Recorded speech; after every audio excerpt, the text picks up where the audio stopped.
सत्संगत जी, प्यार से कहना धन निरंकार जी। अमरावती शहर में जहाँ आप सब सत्संग के लिए काफ़ी समय से आके इतने आराम से बैठ के संतों महापुरुषों के वचनों को श्रवण कर रहे हैं। हर एक का पैगाम कि मानव जिंदगी में एक जो परम लक्ष्य है वो है प्रभु परमात्मा, और प्रभु परमात्मा से के लिए प्रभु की प्राप्ति करनी, ये एक संभव होता है सिर्फ़ और सिर्फ मनुष्य योनि में। तो किस प्रकार अब हमारे पास समय है, क्योंकि दुनिया तो क्षणभंगुर है, हमें अपनी सांसों का पता नहीं कि आज सांस ले रहे हैं, कल जीवित होंगे भी कि नहीं। तो युगों युगों से संतों ने ये सच्चाई को बहुत ही डायरेक्टली समझाया है कि ये कोई डराने की बात नहीं, ये इसलिए कुछ उस तरह नहीं कहा गया, पर ये तो सत्य ही है कि जो संसार में आएगा उसने जाना ही है। तो जीते जी जो प्राप्ति हो सकती है कि हम अपनी पहचान कर लें इस प्रभु की पहचान द्वारा, तो फिर ये प्रभु की जब समझ में आ जाती है तो पूरे संसार से एक उसकी एक अंश जो आत्मा हर एक में है, तो कैसे ये परमात्मा, जैसे अभी महापुरुष कह भी रहे थे, वो जर्नी उसकी से लेके इसकी, कि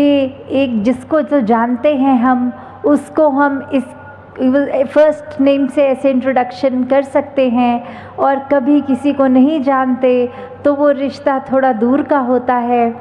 तो ये परमात्मा, ये भगवान तो हमसे इतना नज़दीक है जितना नज़दीक कोई शरीर का अंग भी नहीं। तो इतनी नज़दीकत जिसके साथ है, वो जब जान लेते हैं तो पता लगता है कि किस प्रकार हम सब इस परमात्मा की ही रचना भी हैं और इस परमात्मा में भी हैं। तो कैसे हमने हर समय जहाँ अपने मनों को मुलायम रखकर करुणा, दया, सहनशीलता, विनम्रता, प्यार, ऐसे अच्छे भावों से खुद को एक भरपूर रखना है, वहीं पूरे संसार के लिए भी यही अरदास कि हर कोई अपने जीवन में एक सुकून, एक स्थिरता, एक सहजता का एहसास करे। तो कैसे हम जब देखते हैं संसार में तो अक्सर उस तरह की एक नज़र हमारी बन जाती है कि अपने लिए एक फ़ायदा उठाने वाली बात आती है मन में कि किसी का अगर नुकसान हुए तो होए, हम अपना फ़ायदा कर लें, जो चीज़ हमारी नहीं उसको किसी तरह से भी हासिल करें। तो संतों ने तो ये सिखाया है कि हर चीज़ जो आपकी है वो एक तो पहली बात कि जब सारा अपना तन मन धन इस परमात्मा को सरेंडर कर दिया है, इसको समर्पित कर दिया है कि हम अपनी इच्छा से भी हमने जन्म नहीं लिया,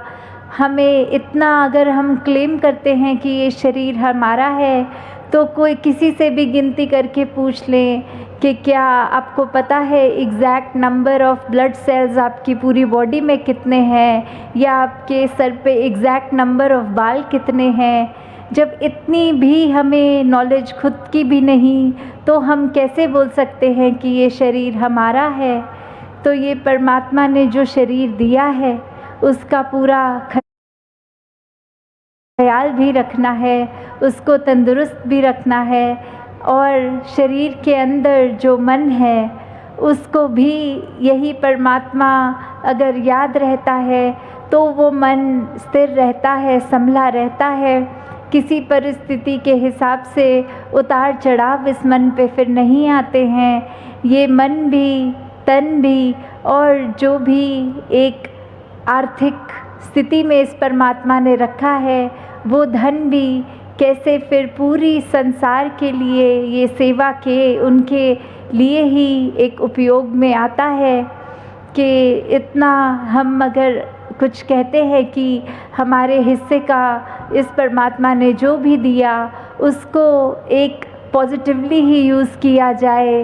कैसे हर समय ये बात आती है कि अपनी नेसेसिटी जितना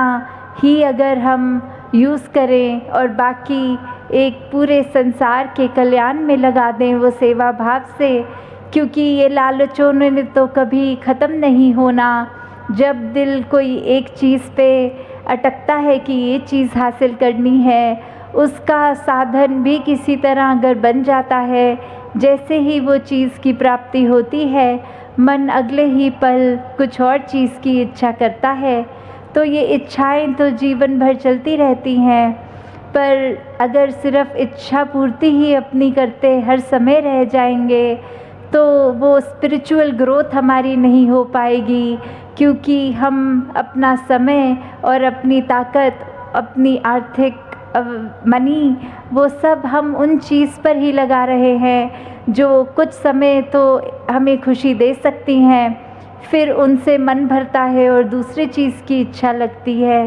तो कैसे हम अगर एक सच्चाई से दिल लगा लें तो जो चीज़ें हमेशा नहीं रहेंगी, उन चीज़ों के होने ना होने से ये मन पे असर नहीं चढ़ता इतना, because the more we make our heart the slaves of financial things, materialistic things, the more we become the slaves। कि हम अपना दिल जब किसी ऐसी चीज़ों के साथ इतना जोड़ देंगे कि ये चीज़ हमारी ज़रूरत की है या नहीं भी है तो भी उसको एक अपनाया जाए, एक उसको ख़रीदा जाए, एक अच्छे से अच्छी एक दौड़ लग जाए, और वो पॉजिटिव रूप में नहीं, बस छीना झपटी मन में बुरे भाव से किसी का हक मारकर खुद पे, वो जब उस तरह के भाव आ जाते हैं तो फिर ये हमारा मन तो फिर एक गुलाम बन गया। फिर अपना मन हमारे को जहाँ इस परमात्मा ने चेतनता, बुद्धि, विवेक सब दिया है कि किस तरह हम अपने मन पे काबू रख सकते हैं, हम अपने मन से सिर्फ पॉजिटिव चीज़ों का ही उपयोग करें, वहीं ये मन तो फिर लग जाता है सब कुछ हासिल करने में। और जहाँ वहीं सिकंदर का भी उदाहरण आता है कि सब कुछ पाकर हासिले ज़िंदगी कुछ भी नहीं। मैंने देखा है कई सिकंदर खाली हाथ जाते हुए, कि कैसे जब एक सिकंदर जैसे बादशाह भी इतना कुछ पूरी धन दौलत इतनी जमा करके भी अंत में शरीर रूप में साथ तो कुछ भी नहीं लेके गए।